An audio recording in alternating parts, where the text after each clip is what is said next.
And welcome in everyone to LoneStarVarsity.com. I'm Zach Long. This is Phil Torino.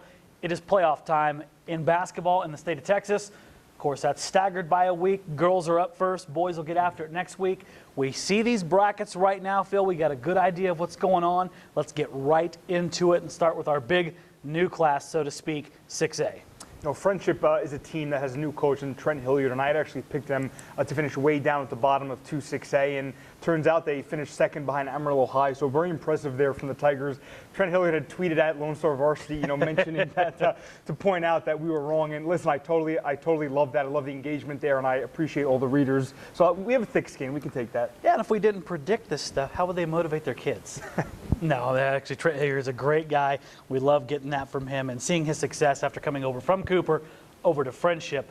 Speaking of Cooper, we go down a class here and we look at 5A Phil in Plainview. That's our ranked team right now, 12th in the state. Yeah, I've seen them a couple times, and I'm still split on Plainview. I can't quite decide if I think there's a lot of potential here in the postseason, or if they're just a team that was very successful, in district play, that overall wasn't, an overwhelming district. I've seen them look poor at times. If Carly Wheeler has to come off the floor, I think this team really struggles. Jaden Gonzalez is a really nifty guard. She's a very nice second option there, but Wheeler attracts so much attention. If she gets into foul trouble, I think it's devastating for Plainview if she has to come off. Absolutely. Tough bracket, too. Canyon, defending state champion in there. Not as strong as last year, but that doesn't mean they're not very capable of beating you. Wichita Falls Rider. Those are 5 and 6 ranked teams in the state. Tough bracket to get out of. It'll be interesting to see what Plainview does there.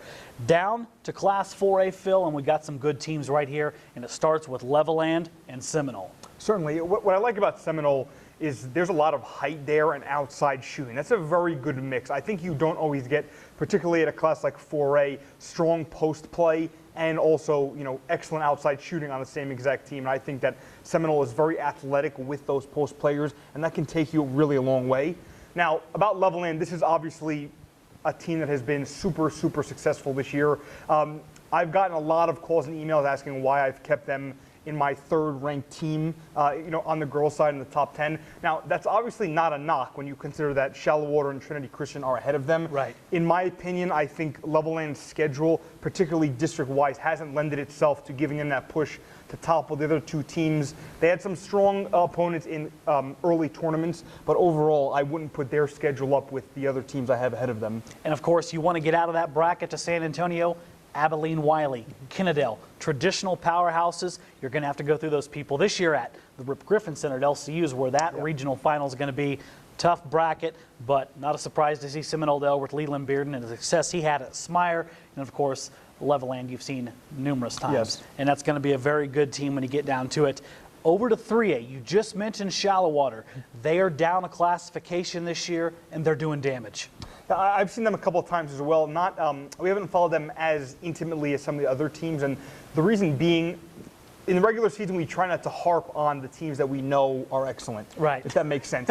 Because there is going to be a time when all the teams we've mentioned, they're all you're going to hear about now for the next 3 or 4 weeks, depending on how long they go. So that's why Shallowater, we haven't done a great deal with them in the regular season, but I've paid attention and I've seen there's a lot of versatility there. It's not just Hannah Olmstead and Kelsey Smith doing the scoring. It's a lot of players around them. I think that's going to bode really well for Shallowater. Region 1 is deep. Shallowater going to get a chance to take on some traditional powerhouses in that region. You talk about Wall, Jim Ned, 3rd and 5th ranked teams in the state. Cisco down there at 11, and don't forget Idalou.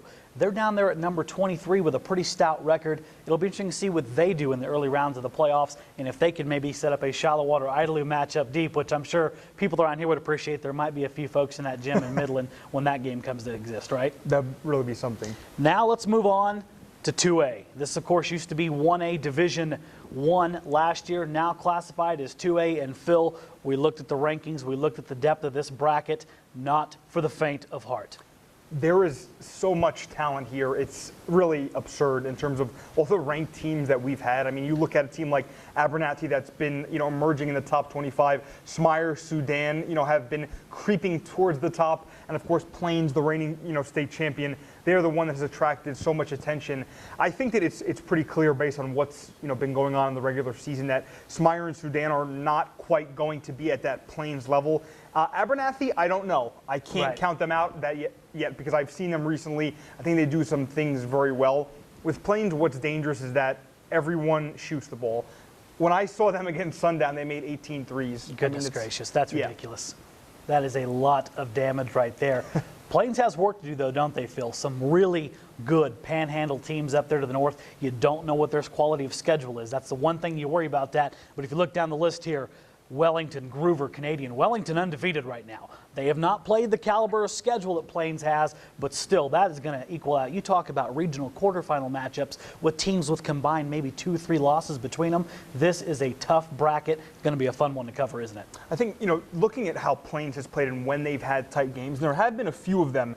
Basically, if the outside shooting doesn't quite go and if Plains is forced to play a little more on the interior, that can be troublesome. Now, they haven't been affected in a loss column. They've only dropped a single game. But looking ahead to some of these teams you just mentioned, if Plains has an off shooting night and they're forced to really play in tight space around the basket for long stretches of time, that could potentially be troublesome for them. Absolutely. And Phil, before we move on here to talk about all the coverage we have coming up, I do want to mention down in Class 1A Petersburg, an outstanding season, one loss right now. They are going to have to go through Nazareth, the defending state champion, just out of our coverage area.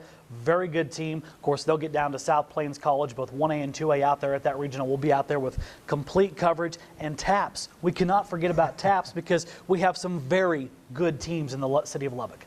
The TAPS teams are, completely outstanding. I saw Lubbock Christian last night play a really tight game against Portales, which is, the top-ranked 4A team in New Mexico and the reigning state champ of what was then 3A in that state. It was a great game for them after trailing 15-0.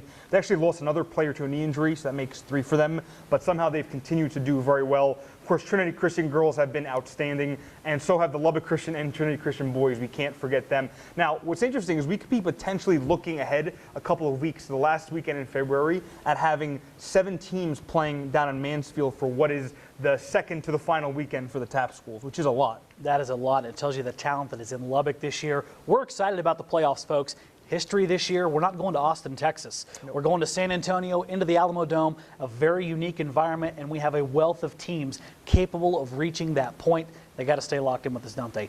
LoneStarVarsity.com. Phil, what's your Twitter address? At Phil Torino, at LoneStarVarsity, and at AJ_Zach Long. That is a lot of Twitter accounts, but follow them. Brackets, we're going to be very fluid on those, keeping those updated as those results come in. You can get those at LoneStarVarsity.com. Pick up the newspaper, pick up an iPad, pick up your phone. I don't care what you do. Stay locked in with Phil Torino. We're going to keep you fully covered for the playoffs. We're going to get at it, right? You ready to go Monday?